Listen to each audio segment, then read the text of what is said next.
Merci, Monsieur le Président. Merci, Monsieur le Directeur général, pour votre présentation et pour tout le travail qui a été accompli.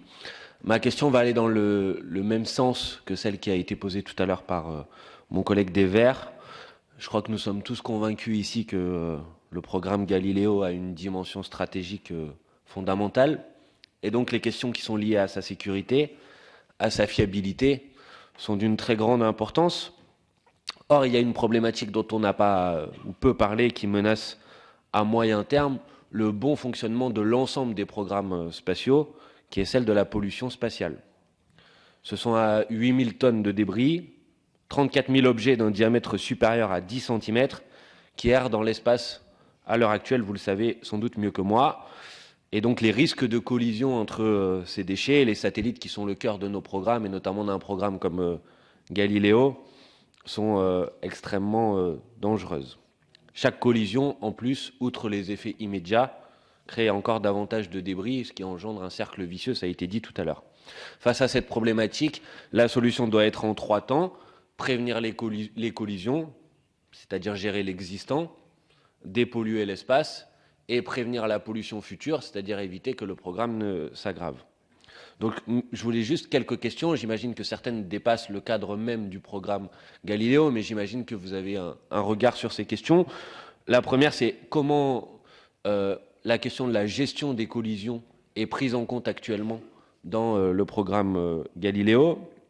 La deuxième, c'est est-ce que vous pouvez nous donner quelques éléments sur les solutions techniques qui sont actuellement envisagées pour la dépollution, et votre avis sur est-ce qu'il ne serait pas temps que, au sein de l'Union européenne, nous lancions ou nous initions un programme international pour la dépollution spatiale?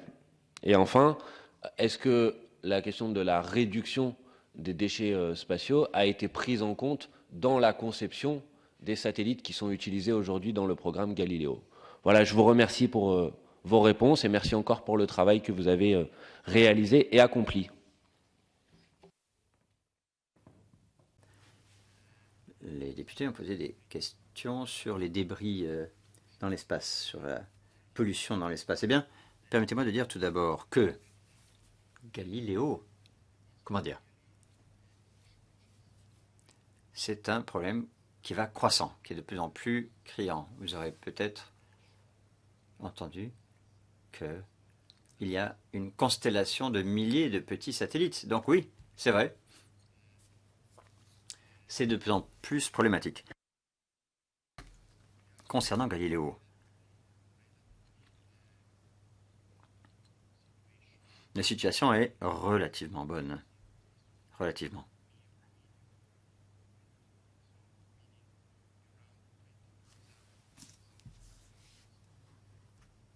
On utilise des orbites moyennes, donc à peu près à 22 000 km. L'orbite est assez élevée, donc le problème est moins grave. Mais aujourd'hui, nous gérons ces risques, cette menace, par les systèmes de surveillance existants,